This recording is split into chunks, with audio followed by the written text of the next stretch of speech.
Programme में एक बार फिर खुश आमदीद। बात हो रही है ख़ासतौर पर अक़वाम मुत्तहिदा में पाकिस्तान का जो मौक़िफ़ था उस वाले से, और वज़ीर आज़म की जो स्पीच है उस वाले से। डॉक्टर जमील अहमद साहब, ब्रेक से पहले हम आपसे गुफ्तगू कर रहे थे। आप किस तरह देखते हैं इस पूरी सूरत हाल को, जब भारत ने हमें, चूँकि प्राइम मिनिस्टर इमरान खान साहब की स्पीच को बड़ा ज़बरदस्त काउंटर किया, हमारी नाकामी कहाँ हुई, हम कहाँ फेल हुए इस मामले में, हम क्यों अपने कंप्लीट होमवर्क के साथ और भारत की कमज़ोर चीज़ों को हाईलाइट करने में नाकाम हो जाते हैं? अच्छा, पहली बात तो ये कि जो मैं गुफ्तगू कर रहा था, इसका आप इंटरनेशनल लीगल पहलू देख लें कि इस फोरम का यानी अक़वाम मुत्तहिदा की जनरल असेंबली में इन स्पीचेस की अहमियत किस हद तक है और किस लिहाज से है। इस तमाम जितनी भी गुफ्तगू होती है, जो मुल्क भी वहाँ करता है, किसी पॉइंट पर कोई इम्प्लीमेंटिंग मैकेनिज्म नहीं है। इसका मतलब ये हुआ कि लोग सुनते हैं बस, उसके बाद मॉरली उससे कन्विंस होते हैं या नहीं होते हैं, उनकी मर्जी है। और अगर कन्विंस होते हैं और बाद में कभी कोई मसला या कोई कॉन्फ्लिक्ट आता है सिक्योरिटी काउंसिल में या जनरल असेंबली में, तो उस पर अपने वोट को दे देते हैं अपने जहन को बना के।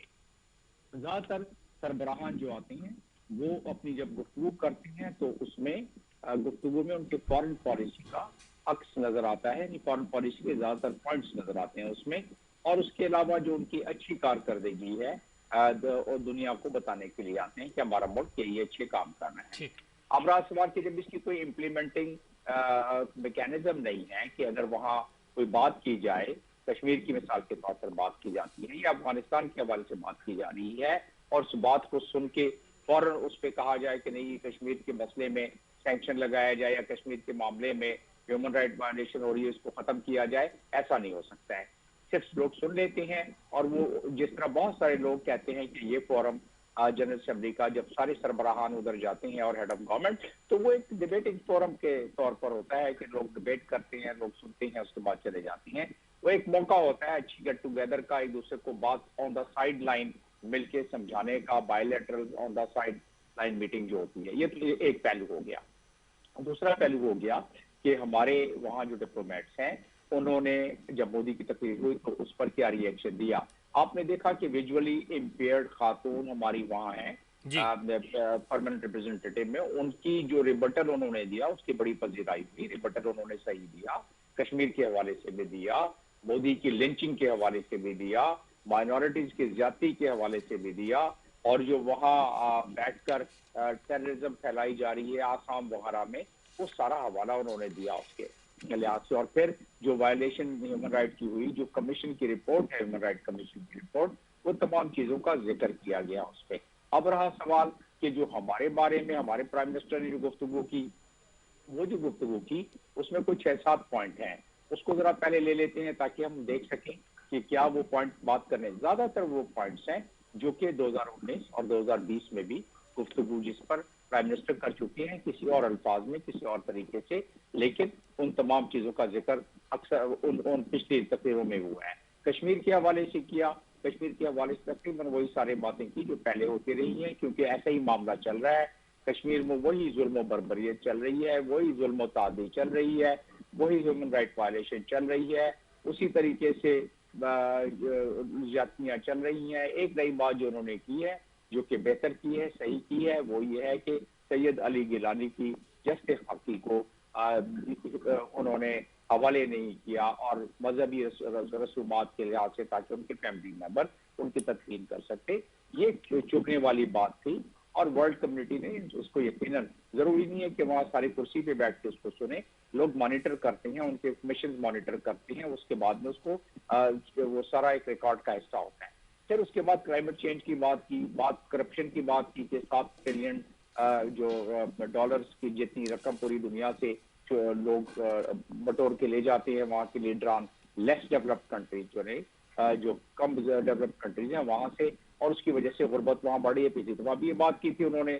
उसके बाद ब्लेम गेम की बात की कि जी अफगानिस्तान में हमने इतनी कुर्बानियां दी अफगानिस्तान के हवाले से, और जब मुजाहिदीन की बात हुई तो पूरी दुनिया ने साथ दिया, मुजाहिदीन को तैयार किया, और फिर वही मुजाहिदीन जब 9/11 में हमें जबरदस्ती शामिल करवाया गया, उसके बाद वही मुजाहिदीन ने जहाद डिक्लेयर कर दिया हमारे खिलाफ। तो ये बात तो दुरुस्त है, और हमारा फिर उसमें नुकसान हुआ जो उन्होंने बताया कि 80,000 जानों का नजराना और $120 बिलियन का उन्होंने उसका जिक्र किया, वो हम अक्सर करते हैं। और हमारे ठीक है। पॉलिसी का हिस्सा है। उन्होंने ये भी बताया कि 89 में हमने क्या किया, 89 से 9/11 तक हमने क्या किया। उसके बाद फिर उन्होंने अफगानिस्तान की बात की, इस्लामोफोबिया की बात की। ये तमाम बातें जो हैं, हम जब भी बात करते हैं फॉरेन पॉलिसी के लिहाज से इन तमाम चीजों का जिक्र करते हैं। अब रहा सवाल कि अफगानिस्तान का क्यों इतना जिक्र किया जा रहा है। हाँ, हम दुनिया को डिक्टेट तो नहीं कर सकते, सरदार साहब सही कह रहे हैं, डिक्टेट नहीं कर सकते हैं, लेकिन हम इस लिहाज से जिक्र जरूर कर सकते हैं अफगानिस्तान का कि ठीक है कि अफगानिस्तान को के हवाले से हमें क्या क्या पहले नुकसान हुए हैं, और अब अगर अफगानिस्तान डिस्टेबलाइज होगा तो उसको मुख्तसरन प्राइम मिनिस्टर जो कहना चाहते थे और पहले कहा भी है कि पाकिस्तान में भी उसका असर पड़ेगा डायरेक्ट। तो वो बात इसलिए की गई कि हमारे पास इस वक्त 30 लाख अफगानी पहले हैं, 50 लाख तक हमारे पास रहे हैं, और अभी कमिश्नर जो रिफ्यूजी के UNHCR के कमिश्नर हैं वो अभी होके गए हैं हमारे पास से, और यही बातें हुई हैं। तो ये बातें करना मैं समझता हूँ कि ठीक था, लेकिन उससे हटकर बात ये है कि अब इससे फॉरेन मिनिस्टर जो भी दुनिया के सरबराहान तकरीर करते हैं, आपने इंडिया से मवाजना किया, उसके बाद जितने भी हमारे मिशन है 100 से ज्यादा हमारे एम्बेसीज हैं, उन्हें ये टास्क दिया जाता है कि आप इसको 3 तरीके से अपने अपने मुल्कों में बताएं। आपने बताया कि हमारे वहाँ ओवरसीज पाकिस्तानी हैं, डॉक्टर्स हैं, दूसरे लोग हैं, बिजनेसमैन हैं, वो उनको भी इस्तेमाल किया गया। यस, यहाँ हमारी कमजोरी है, हम ओवरसीज पाकिस्तानीज को, जो कि इंडियन अपने ओवरसीज इंडियंस को बहुत ज्यादा इस मामले में चांस देता है, उनको गाइड करता है और उनसे कहता है कि अपनी अपनी कॉन्स्टिट्यूंसी जहां जहां वो हैं, अपने अपने कॉन्स्टिट्यूंसीज के सेनेटर्स को और पार्लियामेंटेरियन को एंगेज करें और इंडिया का मौके बताएं। हमारी एम्बेसीज में थोड़ी सी खामी मैं अब समझता हूँ। बिल्कुल ठीक है डॉक्टर साहब, इस पे हम पहले भी बात कर चुके हैं। यही वो एरिया है जो बहुत वीक है और इस पे हम काम नहीं करते, लॉबिंग करने में नाकाम हो जाते हैं और फिर एक अच्छी स्पीच या अच्छा चांस जो है वो मिस कर जाते हैं। सरदार साहब किस तरह देखते हैं खासतौर पे कश्मीर का मुकदमा, पिछली जब स्पीच थी उसमें तो बड़ा ज़बरदस्त एक आज तक लोगों को याद है वो स्पीच। आप नहीं समझते, आप जो 2 साल गुजर चुके हैं, 5 अगस्त को 2 साल हो गए, स्टेटस वैसे ही है और शायद एक स्टेप आगे जा चुके हैं भारत वाले। अभी तक हम इस चीज़ में फंसे हुए हैं। ये भी हम सही मानों में प्राइम मिनिस्टर जो है वो कश्मीर का मुकदमा भी वहाँ सामने में रखने में नाकाम रहे। जिस तरफ डॉक्टर जमील अहमद साहब ने इशारा किया कि सैयद अली गिलानी साहब की जो जज्बे हाकी है, उनकी ख्वाहिश वसीयत के मुताबिक उसकी तदफीन होनी चाहिए। अब देखते हैं इस पर क्या फीडबैक आता है। तो आप समझते हैं कि कश्मीर के हवाले से हम अभी भी कमज़ोर हैं? देखिए, कश्मीर के हवाले से बुनियादी बात हमें समझनी चाहिए कि कश्मीर के सिलसिले में हम ऑलरेडी सरेंडर कर चुके हैं। तो जब आप सरेंडर कर चुके हैं तो उसके बाद आपकी बातें सारी बेमानी हो जाती हैं, क्योंकि उसका कोई मकसद नहीं है। अगर आपने एक सिचुएशन जब डेवलप हुई उस वक्त तो कुछ किया नहीं, अब बाद खराबी बाद मर्ग वावेले से कुछ होने वाला नहीं है, क्योंकि इंडिया ने अपनी पोजीशन को कंसोलिडेट किया है और आपके बारे में सारी दुनिया में ये तासुर है कि आप अभी बात तो इस्लामिक फोबिया की बात कर रहे थे प्राइम मिनिस्टर साहब, बिल्कुल ऐसे। लेकिन हकीकत ये है कि दुनिया ये समझती है कि पाकिस्तान एक ऐसा मुल्क है जिसको इंडियन फोबिया हुआ है। भाई सवाल ये पैदा होता है कि इस खित्ते में और भी मुल्क हैं, बांग्लादेश है, उसके पास इतनी बड़ी ना एटम बम है ना कुछ है, वो इंडिया से तो नहीं डर रहा है। श्रीलंका है, इस मुल्क इस खित्ते का छोटा मुल्क है, उसको तो इंडिया से कोई डर नहीं है। हमें हर वक्त ये खौफ मुसल्लत रहता है कि इंडिया हमें खा जाएगा। हमें आखिर क्यों खा जाएगा इंडिया, और इंडिया ऐसे क्या कमज़ोरी है? तो बात ये है कि हमें इंडिया से कम्पीट करने की पोजीशन में हम नहीं हैं। हमारी GDP जो है $295 डॉलर है और उनकी $3.2 ट्रिलियन है, तो उनकी जो कम होके कोई 2.25 और इस तरह सब इसके दरमियान रही है, और हमारी जो है वो हम इंडिया इस वक्त दुनिया का सबसे बड़ा आर्म परचेजर है और सारी दुनिया में उसका जो है वो फ्रांस से लेके अमेरिका तक उसको हाथों हाथ लिया जा रहा है। हम ये कह रहे हैं कि हमें अपने इक्तिसादी सूरत हाल को मुल्क के अंदर ठीक करना चाहिए। ठीक है सरदार साहब, बिल्कुल सही कह रहे हैं, लेकिन मोदी को भी तो दुनिया, मोदी को इस तरफ भी आऊँगा कि ज़रा उनकी इकॉनमी हमसे बहुत ज़्यादा अच्छी है, तो हिंदू दवा के तौर पे तो हिंदुस्तान को भी तो जाना जा रहा है इसी एक्सट्रीम पॉइंट पे। आप समझ लीजिए कि अभी जो वाइस प्रेसिडेंट है अमेरिका की कमला हारिस, तो कमला हारिस ने इंडिया में आकर इंडियन प्राइम मिनिस्टर को ये बात कही है कि जनाब आपका माइनॉरिटीज़ के साथ जो सलूक है सेकुलरिज्म के ऊपर और डेमोक्रेसी को जो खतरात हैं हिंदुस्तान में, उसकी तरफ कमला हारिस ने उसकी तवज्जो दिलाई है। और इंडियन मीडिया ने इसको बहुत रिजेंट किया है कि जी मोदी के बराबर की नहीं थी और ये तो ऐसा बात किया वैसा किया। बात ये है कि दुनिया में कौमें मुल्क दूसरे लोगों को मैसेजिंग करते हैं, लेकिन आपका ख्याल हो कि अमेरिका जो है वो हिंदुस्तान पर ये कहे कि चूंकि सेकुलरिज्म हिंदुस्तान ने ख़त्म कर दिया है तो उसके जो इंटरनेशनल जो इंटरेस्ट हैं उनको छोड़ के, उनके जो स्ट्रेटेजिक इंटरेस्ट हैं उनको छोड़ के वो हिंदुस्तान की हिंदुता की जो है वो गाना शुरू कर दें। नहीं हो सकता, नहीं हो सकता।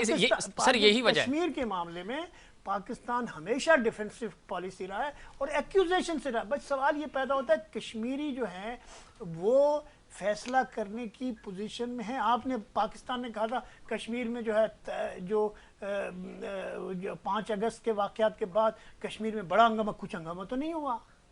तो सवाल ये पैदा होता है कि कश्मीर में आप खामखा वो बातें कर रहे हैं, जैसे सऊदी अरब ने कहा कि कश्मीर हिंदुस्तान का इंटरनल मसला है। आपने हिंदुस्तान ने जब उसको कंसोलिडेट किया तो कुछ किया नहीं, अब कुछ किया नहीं और अब आप ये कह रहे हैं जी यूनाइटेड नेशन की करारदाद है, तो यूनाइटेड नेशन की करारदाद तो 5 अगस्त को भी थी ना। बिल्कुल थी। तो उसके ऊपर तो सर इसमें आखिरी पॉइंट इसमें भी तो है 2023 में तो वहाँ इलेक्शंस होने जा रहे हैं, तो वो तो ऑफिशियली इसको यूनिट करार देंगे, तो फिर क्या होगा? देखिए कुछ भी नहीं होगा। आपको आज़ाद कश्मीर और गिलगित बल्तिस्तान पे भी गुजारा हो जाए आपका और इसको आप महफूज कर लो तो यही आपके लिए बहुत बड़ी बात है, वरना आप कुछ करने की पोजीशन में नहीं हो। आप खामखा हिंदुस्तान का फोबिया क्रिएट करके आप अपने डोमेस्टिक ऑडियंस को मुतासर करने की कोशिश कर रहे हो। बैनुल-अक़वामी तौर पर अगर सऊदी अरब जैसा मुल्क ये कह रहा है कि जी कश्मीर का मसला इस्लाम से अटैच नहीं है और कश्मीरियों का जो मसला है वो हिंदुस्तान और पाकिस्तान के जो बायलैटरल इशू है और कश्मीर का मसला हिंदुस्तान का अंदरूनी मसला है। ठीक है। अब सवाल यह है कि हम जो मर्जी कहते रहे, हम तो बादशाह लोग हैं, हम जो मर्जी समझते हैं। सही। डॉक्टर जमील अहमद खान साहब, चूँकि सरदार साहब आज़ाद कश्मीर हो या वादी हो, दोनों तरफ के कश्मीर को बड़ा समझते हैं और वहाँ की लीडरशिप के साथ भी राब्ते में रहते हैं। अब वो ये कह रहे हैं कि कश्मीर के हवाले से हम जो उनकी गुफ्तगू आपने सुनी, वो कह रहे हैं कि इस पे तो आज़ाद कश्मीर और गिलगित बल्तिस्तान भी हमारे पास रहे, यही बड़ी बात है। क्यों इतना कमज़ोर और हमने क्यों सरेंडर किया हुआ है, जिस तरह सरदार साहब बात कर रहे हैं? देखिए इसमें तो हमारी जो कोशिश और काविश है, हमारी कोशिश और काविश जो है वो यही है कि हम तो इंटरनेशनल कानून को सामने रखते हैं। या तो ये मान लिया जाए कि जो इंटरनेशनल कानून है अब उस पर अमल नहीं होगा, और ये हकीकत है कि पिछले कई दहाइयों से अमल नहीं हुआ है, तो क्या हम उसमें सब्र और शुक्र करके बैठ जाएं? तो ऐसा नहीं होना चाहिए। हमें अपनी कोशिशें को देखना चाहिए, हमें अपने गिरबान में देखना चाहिए, रिव्यू करना चाहिए कि क्या जो हमारी कोशिशें हैं वो जो चैलेंजेस हैं उसके मुताबिक हैं या नहीं है। मेरा अपना मानना ये है कि इन कोशिशों में बहुत ज्यादा इजाफे की जरूरत है। हमारा जो स्ट्रक्चर है फॉरेन ऑफिस का, क्या वो 21वीं सदी के जो अभी इस वक्त इस खिते में चैलेंजेस हैं उसके लिए फुल्ली उसके पास रिसोर्सेज भी हैं और उसके पास कैपेसिटी भी है। मेरा अपना मानना है उसमें मजीद बढ़ावे की जरूरत है, मजीद रिसोर्सेज देने की भी जरूरत है। दूसरी चीज ये है कि कोई भी मुल्क अपने फॉरेन पॉलिसी को के अहदाफ को हासिल करने के लिए जब बाहर निकलता है दुनिया अफ़वाम में, तो उस वक्त वो उतना ही मजबूत होता है जितना उसका मुल्क मजबूत है। हमारे मुल्क में 43 ट्रिलियन रुपीस का इस वक्त हमारे ऊपर कर्ज है, इंटरनल और एक्सटर्नल, और हमारे पास 111-112 बिलियन तक हमारा जो है एक्सटर्नल डेट पहुंच गया है। हम इतने जिस मुल्क की इकोनॉमी इतनी ज्यादा हो, हमारा नेशनल सिक्योरिटी का सबसे बड़ा मसला हमारी इकोनॉमी बन गई है, तो उस लिहाज से अभी FATF आ रहा है, हमें उधर देखना पड़ता है। तो हम बिल्कुल ठीक कह रहे हैं डॉक्टर साहब, इसमें कोई शक नहीं कि मौजूदा दौर में और जदीद तकाज़ों के मुताबिक हमें अपनी पॉलिसी, खारजा पॉलिसी को बनाना होगा। और ख़ास तौर पे चूँकि अब बिजनेस डिप्लोमेसी हो गई है, जिस मुल्क का बिजनेस अच्छा है, जिसके पास ریسورسز زیادہ ہیں تو اس کی بات سے سننی اور مانی جاتی ہے. پوری دنیا کو پتا ہے کہ ہندوستان کیا کر رہا ہے, اس کے باوجود وہ اس کے ساتھ بزنس کرنے کے جا رہے ہیں. اور جس طرح سردار صاحب نے سعودیہ کی مثال دی, اور سعودیہ کیوں ان کے ساتھ جا رہا ہے, چونکہ مفادات جڑے ہوئے ہیں. تو یہ مفادات کی گیم ہے. آخری پوائنٹ آپ کیا کہیں گے, پاکستان کس طرح اپنے آپ کو ان مفادات میں اپنا فائدہ حاصل کرنے میں کامیاب ہو سکتا ہے, کیا پالیسی بنانی چاہیے؟ پاکستان سب سے پہلے تو اپنا گھر مضبوط کرے نا, ہمیں اپنے آپ کو مضبوط ہمیں اپنا گھر مضبوط کرنا چاہیے. سردار صاحب آخری point. I agree with doctor صاحب. بات یہ ہے کہ پاکستان کے پاس کوئی آپشن اور ہے نہیں. اب ہمیں دوسرے ملکوں کے طرف ہمیں مڈل مین کا رول سے نکل کے ہمیں اپنے لیے ایک انڈیپینڈنٹ سوورن آنریبل اسٹیٹ کے طور پر اپنے آپ کو اسٹیبلش کرنا ہوگا. اب ہم دوسروں کے لیے جتنا بھی بولتے رہیں, جو مرضی بولے, لیکن اس کا کوئی اثر ہونے. بہت شکریہ سردار صاحب, آپ کا بہت شکریہ. جناب ڈاکٹر جمیل احمد خان صاحب, آپ کا بھی بہت شکریہ. ناظرین, یہ تھا ہمارا آج کا پروگرام. امید کرتا ہوں دیگر پروگرامز کی طرح آج کا پروگرام بھی آپ کو پسند آیا ہوگا. مجھے اور انسائٹ پاکستان کی پوری ٹیم کو دیجیے اجازت. اللہ نگہبان.